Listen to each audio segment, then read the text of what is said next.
Welcome back to Low Country Spotlight. I'm your host, Margie Pizarro. Now, we introduced to you Serena James a couple of weeks ago. Serena is actually one of my dear friends, and she is also our Low Country Spotlight life coach. And that's because Serena, in my opinion, and in the opinion of a lot of people, has kind of figured out the way to do life, and I certainly appreciate that.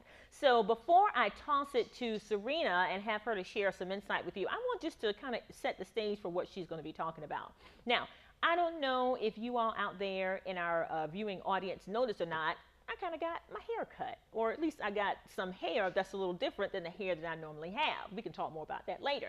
But the reason that I decided that I wanted to change my hair, I went to a church conference this weekend, and it was a beautiful opportunity to interact with so many women, and I was looking good. I had my other hair looking good, and had my outfits on and all that. And I had so many women to come up to me and they said, "Oh, you're so cute, you're so cute, you're so cute." That was the word that I heard over and over and over again. And of course, I'm flattered. I've had to go through a phase in life where you accept compliments, and I think that's something that some of us struggle with. And, so gracious about it, and thank you, I really appreciate it. And then in my quiet time, I thought about it, and I said, I'm 46 years old. Do I still want to be considered to be cute?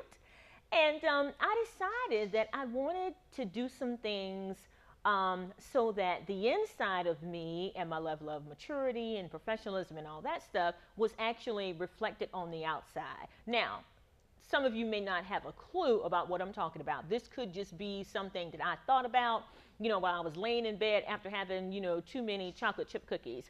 But it was a change that I decided to make because what I felt was that I wanted to portray the image of the woman that I feel like on the inside. And yeah, I think it's an appropriate time and a place to look cute and sweet and things of that nature. But I also, again, wanted to show, by making that drastic change, kind of that level of confidence and for people to know that there's a level of growth and things of that nature.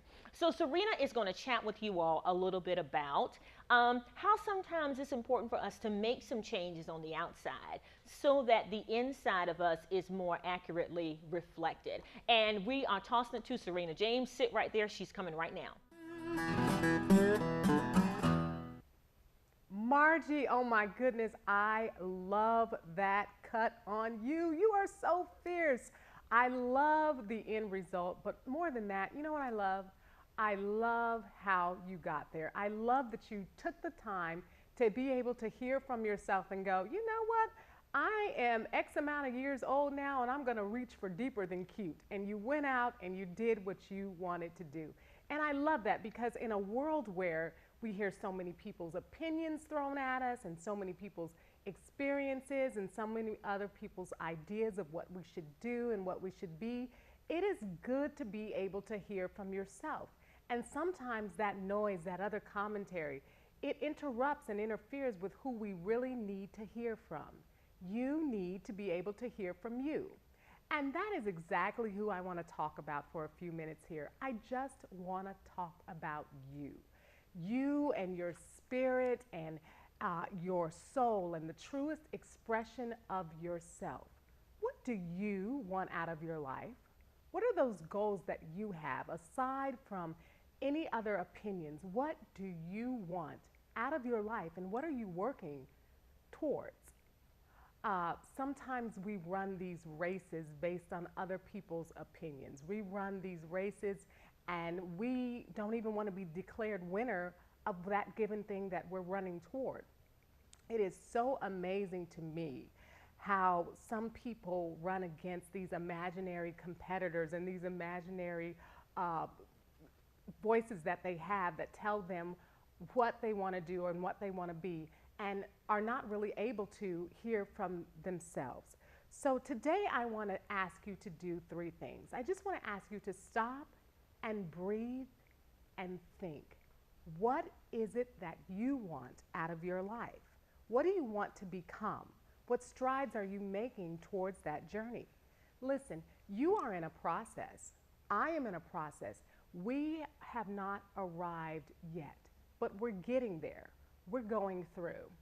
If I can just take a second and just share this quick little story with you. I have a dear friend now who is just going through a most difficult time. It just seems so unfair. And I had prepared myself to kind of get in the dumps with them and just kind of be sad and everything with them, except for one thing. They had decided not to. So I would have been down in that little place, that little low state of mind by myself. They had decided and determined within themselves that they were going to go through it. They were not going to get stuck, because going through something, getting over and going through it is always better than being stuck.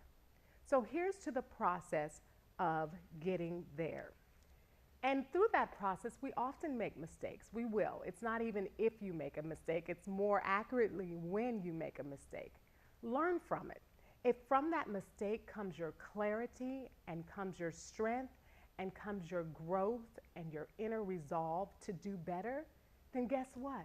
You're closer to that goal, not further away. Much closer than you were when you were clueless and you were randomly guessing about what you were going to do with your own life. I always tell people that the journey teaches those who are willing to be taught. So you don't have to reside in your mistake. You don't have to stay there. Just learn from it and use it in future experiences.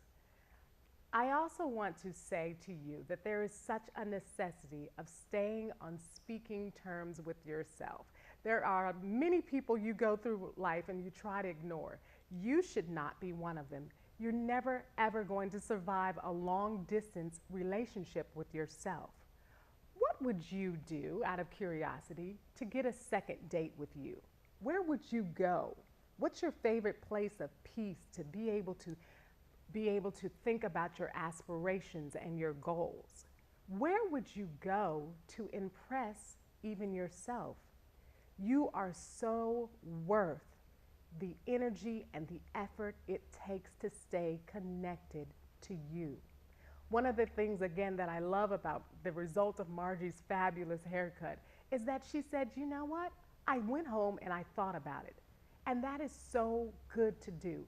Go in a place and think about it. Sit with yourself and ask yourself questions. Hey, what do I want to do? What do I want to be able to accomplish out of my life, separate from those opinions and those ideas and those experiences of other people?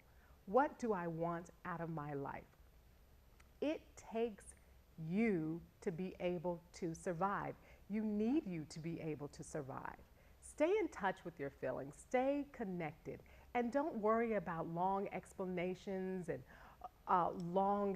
lengthy explanations or apologies on what you do, the methods you take to stay connected. Matter of fact, if you would do this for me, do me a favor. Promise me that by the end of the day, you will tell someone you love them. You'll tell someone how necessary their presence is for your life. You will tell someone that you promise to stay with them through the process. Tell someone that, even if you have to look in the mirror to do it.